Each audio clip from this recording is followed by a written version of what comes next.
इस वक्त की बड़ी खबर पर सीधा नजर डालते हैं, जहां पर अमरनाथ यात्रा से पहले हाई लेवल सुरक्षा समीक्षा आयोजित की गई है।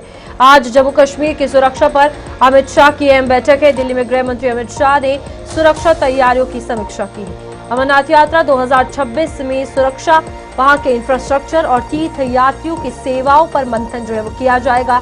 एलजी मनोज सिन्हा समेत शीर्ष अधिकारी इस बैठक में शामिल हुए हैं। 3 जुलाई से ये यात्रा शुरू होगी, 28 अगस्त को इसका समापन होगा और उससे पहले तमाम तैयारियां यात्रियों के हवाले से जो है वो कर ली गई है। फिलहाल आपको बता दें कि जम्मू कश्मीर में चाहे वो सुरक्षा के हवाले से हो या फिर आने वाले यात्रियों को सुविधाएं रहने खाने पीने की देनी हो या फिर ट्रैवलिंग की हो, हर एक चीज का विशेष ध्यान जो है वो रखा जा रहा है। साथ ही साथ आपको बता दें कि इंफ्रास्ट्रक्चर को लेकर और लखनपुर एंट्री पॉइंट से लेकर पहलगाम, बालटाल से लेकर बाबा बर्फानी की गुफा तक हर एक जगह पर चेक पॉइंट्स जो है वो स्थापित किए गए हैं और इन तमाम चीजों को लेकर आज गृह मंत्री अमित शाह जो है बैठक करेंगे और सुरक्षा मानकों के हवाले से ये काफी ज्यादा स्थिति को लेकर इस बार संगीन नजर आ रहे हैं। और सबसे बड़ी बात यह है कि तमाम तैयारियां, रिपोर्ट्स जो है वो तैयार की गई है, जिसमें खुद उपराज्यपाल मनोज सिन्हा जो है शामिल होने वाले हैं। तो आज ये मीटिंग शीर्ष अधिकारियों के साथ होगी और गृह मंत्री अमित शाह, उपराज्यपाल मनोज सिन्हा इस मीटिंग में शामिल होते हुए नजर आएंगे, क्योंकि 3 जुलाई कुछ ही दिन बचे हैं और इसके बाद यहाँ पर भक्तों का तांता जो है वो लगना शुरू हो जाएगा, जहां पर एक एक करके हरी झंडी जो है वो दिखाई जाएगी। यात्रियों से भरी बसों को जो जत्था अमरनाथ के लिए रवाना होगा, तो यहाँ भगवती नगर बेस कैंप से लेकर बाबा बर्फानी, बालटाल, पहलगाम की अगर बात करें तो जम्मू और कश्मीर हर एक जगह पर सुरक्षा मानकों के हवाले से एसओजी की टीम तैनात की गई है। इस बार सुरक्षा टुकड़ियां जो है वो भी बढ़ा दी गई है। साथ ही साथ हर आने जाने वाली गाड़ी पर निगरानी रखी जा रही है, हर एक चीज की वेरिफिकेशन जो है वो की जा रही है। साथ ही साथ डॉक्यूमेंट चेक हो रहे हैं, गाड़ियां खंगाली जा रही हैं। लोगों के अगर बात की जाए सुरक्षा को लेकर हर एक पुख्ता इंतजाम जो है वो किए गए हैं और इस बीच ये बेहद महत्वपूर्ण बैठक हो जाती है। हमारे साथ वरिष्ठ पत्रकार विनोद कुमार मौजूद है। विनोद जी, सवाल यही रहेगा, ये मीटिंग कुछ दिन पहले होनी थी और अब ये मीटिंग हो रही है फाइनली। 3 जुलाई को अमरनाथ यात्रा शुरू होनी है, क्या रहेगा आज इस मीटिंग में? रूपाली, पहले मीटिंग 8 जून को होनी थी और आज 12 जून है। इस वक्त मीटिंग चल रही है और गृहमंत्री अमित शाह इस मीटिंग को चेयर कर रहे हैं। ये इसलिए बड़ी ज़्यादा इंपॉर्टेंट हो जाती है कि पिछले साल जब ऑपरेशन सिंदूर हुआ था तो पाकिस्तान को हमने आईना दिखाया था और उस पाकिस्तान को अब लगता है कि बौखलाहट में कुछ ऐसा अनटूवर ना करे, इसलिए इस मीटिंग को ज़्यादा संवेदनशील माना जा रहा है। दूसरी ओर पीओके में कुछ अनरेस्ट बना हुआ है, आपने देखा होगा 3-4 दिन से लगातार वहाँ पर फायरिंग हो रही है, निहत्थे लोगों को निशाना बनाया जा रहा है। उसकी आड़ में आईएसआई कहीं इन्फिल्ट्रेशन ना करा दे और यात्रा आपने खुद ही कहा कि 3 जुलाई से शुरू होने वाली है। तो इन सब पहलुओं को देखते हुए वैसे भी रूपाली इस यात्रा पर जो श्री अमरनाथ यात्रा 2026 है, इस पर पूरे विश्व की निगाह रहती है।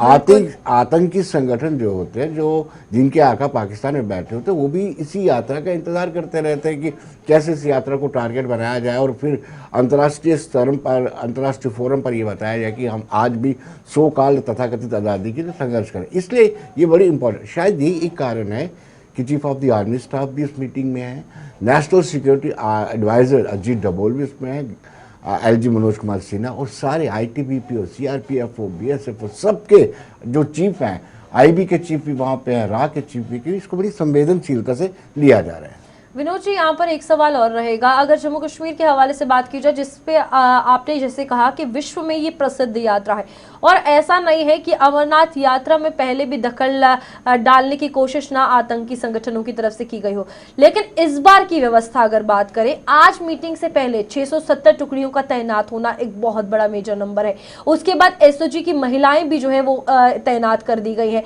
साथ ही साथ नो फ्लाइंग जोन कर दिया गया है घोषित। अब ये रिव्यू जो आज वहां पर रखा जाएगा, इसके बाद आप कैसे देख रहे हैं इसे?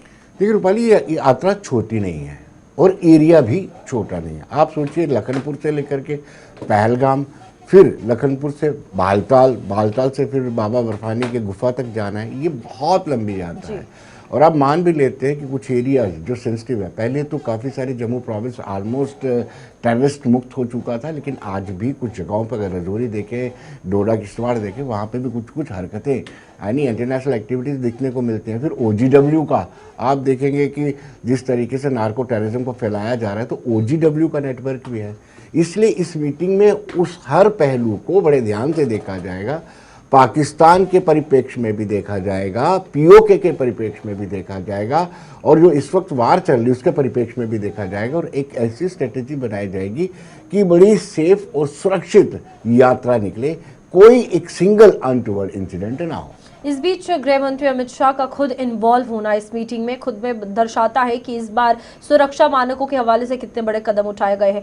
साथ ही साथ नेशनल हाईवे की अगर बात करें वहां की सिक्योरिटी को लेकर, क्योंकि वो एक ओवरऑल अगर बात की जाए लगातार जत्थे वहां से निकलते हैं, सिक्योरिटी वहां देना बहुत ज्यादा जरूरी है। और जम्मू कश्मीर में जो पिछले साल हुआ है टूरिस्ट के साथ, जो खौफ का एक माहौल था, उसके बाद ये कदम उठाना कितना महत्वपूर्ण था। देखिए, रोड ओपनिंग पार्टीज रहती है, आरओपीज रहती हैं, वो उनको एरिया दिया रहता है कि 1.5 किलोमीटर का। उसमें कोई दो राय नहीं कि वो रोड ओपनिंग पार्टी जो है बड़ा अपना अहम रोल अदा करती है। कोई आईडी ना बिछा दे ग्राउंड के अंदर, इसलिए वो बड़ा इम्पोर्टेंट रहता है। और किस तरीके से ओजीडब्ल्यू को नेटवर्क को बस्ट करना है, किस तरीके से आतंकी गतिविधियों पर अंकुश लगाना है, किस तरीके से सेफर यात्रा को किया जाए, इन सब पहलुओं पर आज की मीटिंग में चर्चा हुई है। एक आखिरी सवाल रहेगा विनोद जी, जो लगातार जम्मू कश्मीर में कार्रवाइयां हुई हैं, चाहे वो जीरो टॉलरेंस की नीति हो टेररिज्म के हवाले से, नशा तस्करी हो जो पाकिस्तान से नशा यहां पर लाया जा रहा था, उसके बाद घुसपैठियों को लेकर एलओसी और आईबी पर सुरक्षा बढ़ाना, तो बौखलाहट तो है, और इसके चलते जो कदम यहाँ पर उठा दिए गए हैं और उसके बाद और ज्यादा बौखलाहट जो है इनमें देखने को मिलेगी मुझे लगता है। देखिए, बौखलाहट तो 5 अगस्त 2019 को ही हो गई थी, जब 370 में संशोधन किया गया, 35 से रिपील किया गया। तो उसके बाद से पाकिस्तान का ये कश्मीर वाला इशू जैसे हाथ से रेत फिसलती है वैसे फिर इस्लामिक कंट्री में जाना, गुहार लगाना कि हमारी मदद कीजिए, यूनाइटेड नेशन में जाना, यूएसए के पास जाना, किसी ने कोई सपोर्ट नहीं किया। उसी दिन से लगातार पाकिस्तान बौखलाहट में, और पाकिस्तान की एजेंसी आईएसआई बौखलाहट में, जिसकी निगरानी में ये आतंकवाद पनप रहा है। और दूसरी ओर बड़ी बात यह है कि तमाम कोशिशों के बावजूद जिस तरीके से पहलगाम में हुआ, बेसरन वैली में हुआ, तो उसके बाद जो ऑपरेशन सिंदूर किया गया उससे बौखलाहट जो है पाकिस्तान की ओर बढ़ गई है। और यही चिंता है भारत की कि कैसे सुरक्षित यात्रा की जाए, और इसको लेकर ही सारे बंदोबस्त किए जा रहे हैं। आज की मीटिंग का मुख्य उद्देश्य भी यही है। ठीक है विनोद जी, बहुत बहुत शुक्रिया आपका ज्वाइन करने के लिए। और इस बीच अमरनाथ यात्रा को लेकर अगर बात की जाए, खुद गृह मंत्री अमित शाह रिव्यू मीटिंग कर रहे हैं, बेहद महत्वपूर्ण ये मानी जा रही है क्योंकि 3 जुलाई से यात्रा शुरू होगी।